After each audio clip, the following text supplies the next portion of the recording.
اللہ کا فرشتوں کی مجلس میں حضور کی ثنا کرنا یہ درود ہے، حضور کی مدح فرمانا، محبوب کی شانوں کو بیان فرمانا۔ یہ صحیح بخاری میں صلاۃ کا ترجمہ حضرت ابو العالیہ رضی اللہ تعالی عنہ سے کیا گیا ہے۔ تو پھر درود کا مفہوم بہت وسیع ہے، حضور کی مدح و توصیف، حضور کے حسن کا بیان، حضور کے خصائل کا عنوان، آقا کریم کے شمائل کا تذکرہ، حضور علیہ السلام کے فضائل کی باتیں، حضور کی عظمتوں کا عنوان، یہ سب کچھ درود کے زمرے میں آتا ہے۔ اور پھر ساتھ صیغہ بھی درود کا ہو اور اس میں شانیں بھی حضور کی ہوں، جس طرح درود تاج میں ہے، تو اس میں حضور پر درود بھی بھیجا گیا اور ساتھ حضور کی عظمتوں کو بھی بیان کیا گیا۔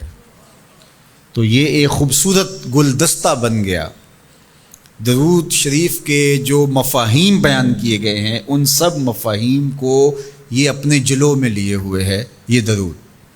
تو کثرت کے ساتھ حضور علیہ السلام پر درود پڑھنے کی تلقین فرمائی گئی۔ حضرت ابی بن کعب رضی اللہ تعالیٰ عنہ فرماتے ہیں کہ آقا کریم نے ترغیب دی درود شریف پڑھنے کی، باقی امور اور عبادت، ذکر فکر تو میں نے عرض کی، ارشاد فرمائے کہ میں آپ پر کس مقدار میں درود پڑھوں، کتنا وقت، کتنا درود پڑھوں؟ تو آقا کریم نے فرمایا ماشیتا، جتنا تم چاہو۔ فرماتے ہیں میں نے کہا میں چوتھا حصہ درود پڑھوں گا، باقی 3 حصے دیگر عبادات اور دیگر وظائف اذکار بجا لاؤں گا۔ فرمایا جس طرح تم چاہو، جو تمہاری مرضی، لیکن اگر درود کی مقدار کو بڑھا دو تو تمہارے لیے بہتر ہوگا۔ تو میں نے کہا النصف، میں آدھا وقت درود پڑھا کروں گا اور باقی چیزیں باقی آدھے وقت میں کروں گا۔ فرمایا جس طرح تم چاہو، لیکن اگر درود کی مقدار کو بڑھا دو تو تمہارے لیے بہتر ہوگا۔ میں نے کہا کہ حضور میں 2 حصے درود پڑھوں گا اور 1 حصہ باقی وظائف اوراد بجا لاؤں گا۔ فرمایا جیسے تمہارا دل چاہے، لیکن اگر تم درود کی مقدار کو بڑھا دو تو تمہارے لیے بہتر ہوگا۔ فرماتے ہیں میں نے کہا حضور میں پڑھوں گا ہی درود، سارا وقت میں آپ پہ درود ہی پڑھتا رہوں گا۔ فرمایا پھر تمہارے سارے دکھ، تکلیف، اذیتیں، پریشانیاں، اس کے لیے یہ درود کفایت کرے گا اور تمہارے گناہوں کی مغفرت فرما دی جائے گی۔ تمہاری پریشانیاں، تمہاری اذیتیں، تمہارے دکھ، دور موجود میں لفظ بولا جاتا ہے ٹینشن، تمہاری ساری ٹینشن، تمہارے سارے معاملات حیات کی بے ترتیبیاں، پریشانیاں، دکھ، اذیتیں، سب کچھ ختم ہو جائے گا۔ درود سب دردوں کا مداوع ہو جائے گا، سب دکھوں کا علاج ہو جائے گا، سب پریشانیوں کا حل ہوگا، سب مصیبتوں کا مداوع بن جائے گا، اور ساتھ ساتھ تمہارے گناہ بھی بخش دیے جائیں گے۔ تو درود جتنی کثرت کے ساتھ پڑھا جائے، اللہ کی اتنی ہی رحمتیں نازل ہوتی ہیں۔ تو باقی وظیفے، باقی اوراد، وہ بھی فضل و شرف والے ہیں، لیکن حضور نے فرمایا کہ پھر تمہارے لیے درود ہی کافی ہو جائے گا۔ اللہ اکبر۔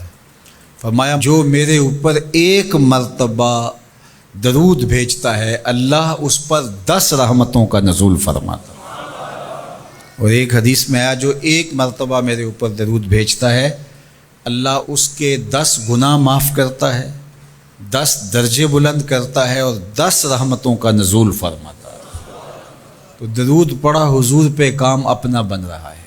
تو درود پڑھنے سے انسان کا باطن سنورتا ہے، اندر پاکیزگی نصیب ہوتی ہے، گناہ دھلتے ہیں، عیب دھلتے ہیں، پریشانیاں ختم ہوتی ہیں، مصیبتیں، آلام، مصائب، دکھ، ٹینشن، پریشانی، جو کچھ بھی ہے یہ ختم ہوتا ہے، اور درود پرسکون بنا دیتا ہے انسان کو۔ راحت بخش ہے وظیفہ، سرور انگیز ہے یہ وظیفہ، نور بیز ہے یہ وظیفہ، ماحول میں شگفتگی پیدا کر دیتا ہے۔